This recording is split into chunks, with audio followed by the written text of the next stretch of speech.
This is Love and DeepSpace, Under Deep Space, Chapter 3. Last we left off in Chapter 2, we were fighting wanderers on the train. Chapter 3 starts off with us going to No Hunt Zone number 7 to clear the source of a fluctuation. In this mission briefing, we find out that the wanderers at the train station were not an isolated incident. All over Lincoln, there were several energy fluctuations all around the city as well.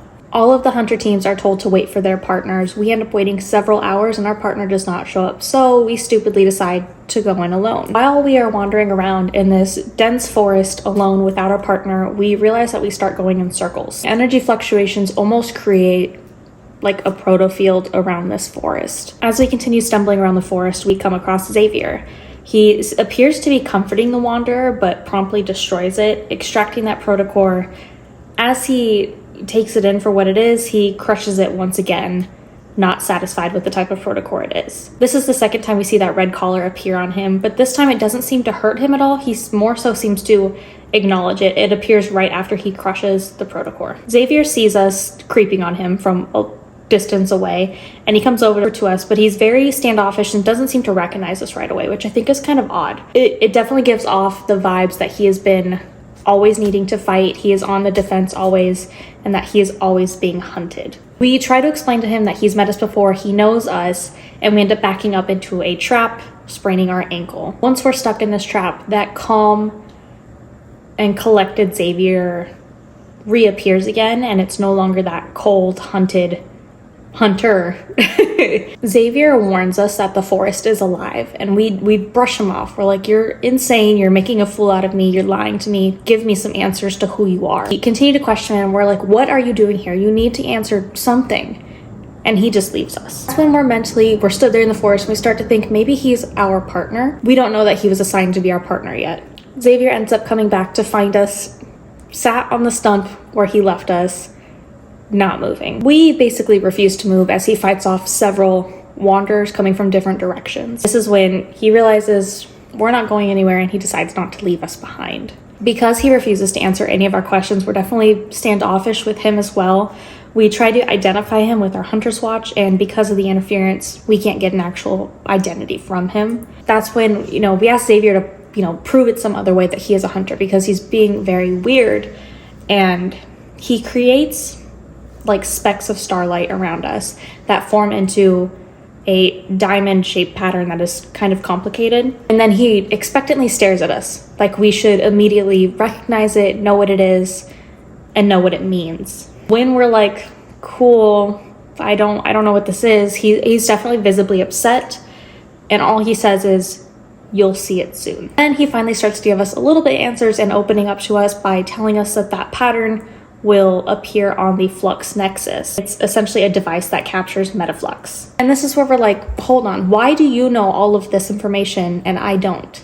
Especially if we're supposed to be partners and you're supposed to be part of the Hunter Association, something's not adding up. Definitely gets frustrated at our constant questioning. He refuses to give us any answers to who he is, where he's coming from, and we don't want to let him in, give him that trust when we're supposedly supposed to be partners. We're kind of walking along through the forest trying to find our way out, and we internally realize that diamond pattern that he's shown us might be the same pattern that Tara was talking about on the stelae. Xavier does mention that flux nexus can come in any size, shape, or form. We're definitely honestly a bit irritated with him and a little snappy because he's just refusing to give us any direct answers other than what little bit he has. Everything else, any questions we directly ask him that he isn't willingly offered up, he shuts us down immediately. This is when we end up finding an old signal station where a wanderer is basically wrapped up around it, absorbing the metaflux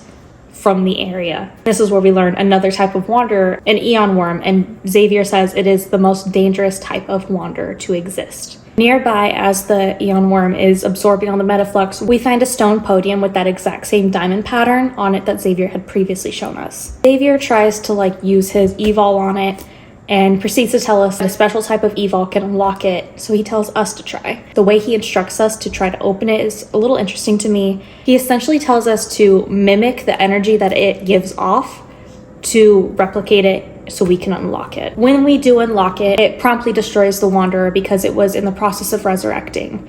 and it gives us a strange protocore that we have no idea what it is. Xavier checks around and he realizes that based on the energy fluctuations, someone was obviously trying to resurrect this Eon Worm. This Eon Worm could easily destroy Lincoln and do extreme irreparable damage. Several wanderers appear, the forest comes alive, and we are tirelessly fighting them off, but they don't seem to go away. They keep endlessly appearing.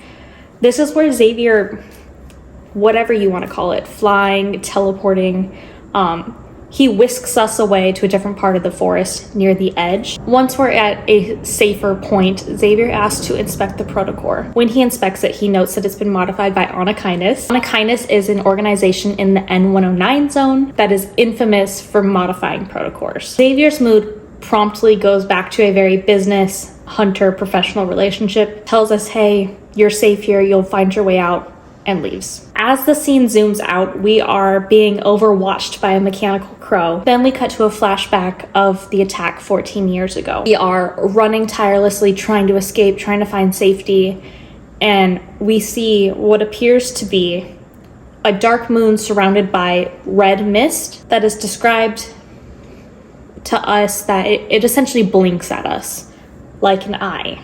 That morning, we're heading to the office for mission debrief, and we find Xavier outside being bombarded by a ton of reporters. We do learn that he is the only one of his family. He's essentially alone. When Xavier spots us, he comes over to us and pleads with us to help him. And we, boldly enough, make him beg for it, and he pleads with us and says, please help me. Up at mission debrief, we are informed that they have never seen this type of protocore before.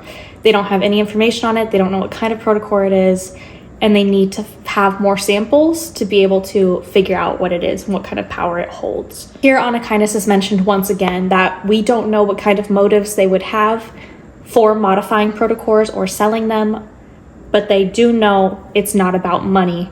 And this is the first time Silas's name is mentioned. Silas is the leader of Anakinus, and unfortunately, that is all we get to learn about for now. We are essentially given the choice of joining the Unicorn team full-time and agreeing to helping them find more of these protocores because they need our evil to unlock these flux nexus points. We're told it's entirely up to us, but if they don't have us, they're going to have much cruder methods to trying to find these protocores, and it's not going to be the pristine protocores that we were able to obtain. Xavier really pushes upon us to think about this choice and don't just jump into it because it could be extremely dangerous. Getting involved with the N109 zone, Anakinus, and finding out who is selling protocores, modifying them, and all of that. He says when we do decide, if we do decide to help the association with this task, that we please choose him to be our partner instead of someone else.